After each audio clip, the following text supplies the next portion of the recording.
ഇതിനു മുമ്പ് നിങ്ങളാരും ഈ വഴിക്ക് വന്നിട്ടില്ല എന്നുള്ളത് എനിക്ക് 100% ഉറപ്പാണ്.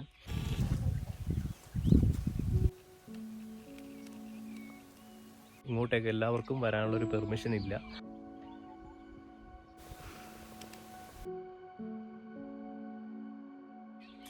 ഇവിടുത്തെ പ്രത്യേകത എന്താണെന്ന് വെച്ചാൽ ഇവിടെ ഇപ്പോൾ ഞാൻ മാത്രമേ ഉള്ളൂ, വേറൊരു മനുഷ്യരും ഇവിടില്ല.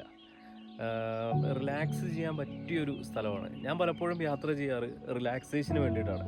അതുകൊണ്ട് തന്നെ ഒരുപാട് ആളുകളെ കൂട്ടാതെ പലപ്പോഴും ഒറ്റയ്ക്കാണ് യാത്ര ചെയ്യാറ്.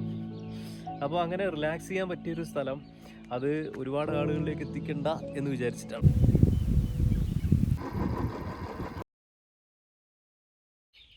ഗൈസ്, നമ്മുടെ നീലഗിരിയിൽ അതിമനോഹരമായിട്ടുള്ള ഒരു ചെറിയ ഗ്രാമത്തിലാണ് കേട്ടോ ഞാനുള്ളത്. ഊട്ടിയിലെ തിരക്കുകളും കാര്യങ്ങളൊന്നും ഇല്ലാതെ റിലാക്സ് ചെയ്യാൻ പറ്റിയ ഒരു മനോഹരമായിട്ടുള്ളൊരു സ്ഥലമാണ്. ഞാൻ ഇടയ്ക്കിടയ്ക്ക് ഇവിടെ വരാറുണ്ട്, പലതവണ ഇവിടെ വരാറുണ്ട്. പക്ഷേ ഈ സ്ഥലം എൻ്റെ അടുത്ത ഫ്രണ്ട്സിന് പോലും ഞാൻ പറഞ്ഞു കൊടുത്തിട്ടില്ല. കാരണം ഒരാൾ അറിഞ്ഞു കഴിഞ്ഞാൽ ഒരുപാട് ആൾക്കാർ ഇങ്ങോട്ടേക്ക് വരും, പിന്നെ ഇപ്പോൾ കിട്ടുന്ന ഒരു റിലാക്സേഷനൊന്നും ഇവിടെ ഉണ്ടാവില്ല. അപ്പോൾ അതുകൊണ്ട് തന്നെ ഇവിടുത്തെ കാഴ്ചകൾ കാണിച്ചു തരാം. നമ്മൾ ഊട്ടിയിൽ പോയിട്ടില്ലാത്തവരായിട്ട് ആരും ഉണ്ടാവില്ല അല്ലേ? പക്ഷേ നമ്മുടെ നീലഗിരിയിൽ നമ്മൾ ഇതിനു മുമ്പ് കണ്ടിട്ടില്ലാത്ത ഒരുപാട് സ്ഥലങ്ങളുണ്ട് കേട്ടോ. അപ്പോൾ അതിൽപ്പെട്ട ഒരു ചെറിയ വില്ലേജിലേക്കാണ് ഇന്നത്തെ യാത്ര. അപ്പോൾ നമുക്ക് എന്തായാലും കഥ തുടങ്ങാം. കൂടെ പോവല്ലേ? അപ്പോൾ അതുപോലെ ഞായറാഴ്ച പോസ്റ്റായിട്ടിരിക്കുന്നതുകൊണ്ട് ബൈക്ക് എടുത്ത് സാധാരണ പോകുന്ന പോലെ നീലഗിരിയിലേക്ക് കയറി. അങ്ങനെ പോകുമ്പോഴാണ് ഈ വഴിക്കൊന്ന് പോയി നോക്കിയാലോ എന്ന് ആലോചിച്ചത്. മുമ്പ് ഞാൻ പോയിട്ടുണ്ട്, പക്ഷേ എന്നാലും ആ റൂട്ടിനൊരു പ്രത്യേകതയുണ്ട്. അപ്പോൾ അവിടുത്തെ കാഴ്ചകൾ ഞാൻ കാണിച്ചു തരാം.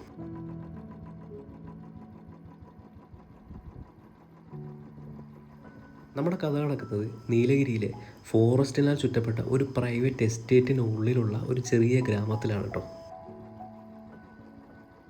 ലെപ്പേർഡ്സ് ഒരുപാടുള്ളൊരു സ്ഥലമാണെന്ന് എനിക്ക് നേരത്തെ അറിയായിരുന്നു കേട്ടോ. പക്ഷേ ടൈഗർ അറ്റാക്ക് റീസെൻ്റായിട്ട് നടന്ന കാര്യം അവിടെ എത്തിയതിന് ശേഷമാണ് ഞാൻ അറിഞ്ഞത്.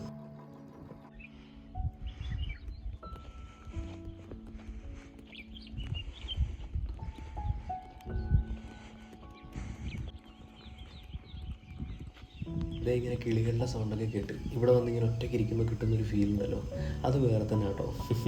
ശരിക്കും ഇവിടെ ഒറ്റയ്ക്ക് വന്നിരുന്ന് കഴിഞ്ഞാൽ പുലിയോ കടുവയോ വന്ന് കടിച്ചുകൊണ്ട് പോകും. അതാണ് ഇപ്പോഴത്തെ ഇവിടുത്തെ ഒരു അവസ്ഥ. അതുകൊണ്ടാണ് ഇങ്ങോട്ട് ആരും വരണ്ടെന്ന് ഞാൻ പറഞ്ഞത്. പക്ഷെ ഇതെവിടെയാണ്, എങ്ങനെയാണ് ഇങ്ങോട്ട് വരേണ്ടതെന്നൊന്നും ചോദിക്കരുത് കേട്ടോ.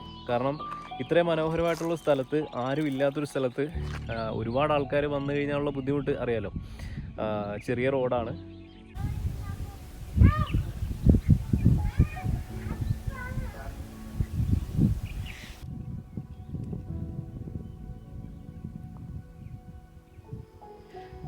അങ്ങനെ കാഴ്ചയൊക്കെ കണ്ട് ഞാൻ നടക്കുമ്പോഴാണ് ദേ ഇരിക്കുന്നത് നമ്മുടെ മലബാർ ജെയിൻ സ്ക്വയർ, നമ്മുടെ മലയണ്ണൻ. എന്ത് രസമല്ലേ ഇവനെ കാണാൻ. എനിക്ക് ചിലപ്പോൾ ഇവനെ പിടിച്ചങ്ങ് വളർത്താനൊക്കെ തോന്നും. നല്ല ചെവിയും കാര്യങ്ങളൊക്കെ ഉണ്ട്, പൂച്ചയൊക്കെ വളർത്തുന്ന മാതിരി. പക്ഷെ പിടിച്ചു കഴിഞ്ഞാൽ കേസാട്ടോ.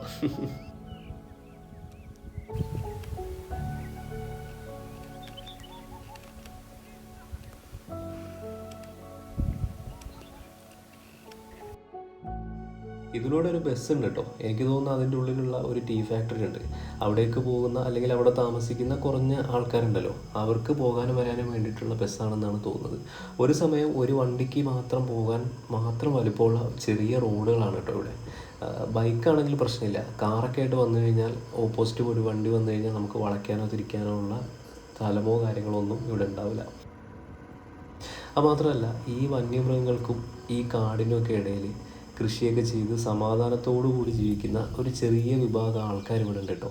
അപ്പോൾ നമ്മൾ ഒരുപാട് ആൾക്കാർ, പുറമേ നിന്നുള്ള ആൾക്കാർ അവിടെ പോയി അവിടെ വേസ്റ്റുകളും മാലിന്യങ്ങളൊക്കെ വലിച്ചെറിഞ്ഞ് അവരുടെ ഒരു ജീവിതത്തെ നമ്മൾ തടസ്സപ്പെടുത്തുന്നത് ശരിയല്ലല്ലോ.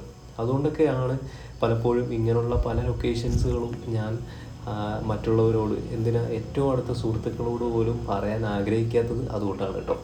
പക്ഷേ ഇവിടുത്തെ കാഴ്ചകൾ നമ്മൾ കാണണം. കാരണം ഈ ലോകം മുഴുവൻ നമ്മൾ കാണേണ്ടതാണല്ലോ, അതിനുവേണ്ടിയാണല്ലോ ലോകം സൃഷ്ടിച്ചിരിക്കുന്നത്. അപ്പോൾ കാഴ്ചകളൊക്കെ നമുക്ക് കാണാം. ഒരു റെസ്പോൺസിബിൾ ട്രാവലർ അല്ലെങ്കിൽ അങ്ങനെയുള്ള രീതിയിൽ നമുക്ക് പോയിട്ട് വരുന്നതിൽ തെറ്റില്ല. ഇതുപോലെ തന്നെ മനോഹരമായിട്ടുള്ളൊരു സ്ഥലമായിരുന്നു കേട്ടോ നമ്മുടെ ഹങ്കർ ഫോർഡ് ടീ എസ്റ്റേറ്റ്. അതിൽ അവസാനം എല്ലാവരും കൂടെ പോയി ലാസ്റ്റ് ഫോറസ്റ്റുകാർ റെസ്ട്രിക്ഷൻ ആക്കി ഇപ്പോൾ ആ സ്ഥലം ക്ലോസ് ചെയ്തു. ഇനി അങ്ങോട്ട് പോകാനാവില്ല. അങ്ങനെയുള്ള പല സ്ഥലങ്ങളും പല ആളുകളും വീഡിയോസൊക്കെ ചെയ്ത് വൈറലാക്കിയതിന് ശേഷം അവിടെ ആൾക്കാർ ഒരുപാട് വരാൻ തുടങ്ങി. അവിടുത്തെ ആ ഒരു മനോഹാരിതയും അല്ലെങ്കിൽ അവിടുത്തെ ഒരു എന്താ പറയുക, നമ്മൾ പ്രതീക്ഷിക്കുന്ന ഒരു കാര്യമുണ്ടല്ലോ.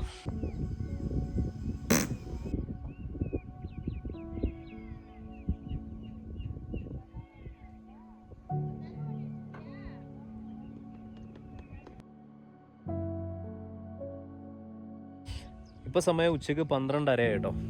ഇതാ ഇവിടെ നോക്ക്, കോട ഇറങ്ങിക്കൊണ്ട് നിൽക്കുക. നമ്മുടെ നാട്ടിലൊക്കെ എന്താ വെയിലല്ലേ, ഇവിടെ നീലഗിരിയിൽ കോട ഇറങ്ങിക്കൊണ്ട് നിൽക്കുക. ഈ വീഡിയോ റെക്കോർഡ് ചെയ്തപ്പോൾ ഇതിൽ റെക്കോർഡായ ഒറിജിനൽ സൗണ്ട് ഒന്ന് കേട്ട് നോക്കിയാലോ നമുക്ക്.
അപ്പോൾ ഇതൊക്കെയാണ് നീലഗിരിയിലെ വളരെ കുറഞ്ഞ ആൾക്കാർ മാത്രം കണ്ടിട്ടുള്ള ഒരു ഗ്രാമത്തിലെ ചെറിയ കാഴ്ചകൾ.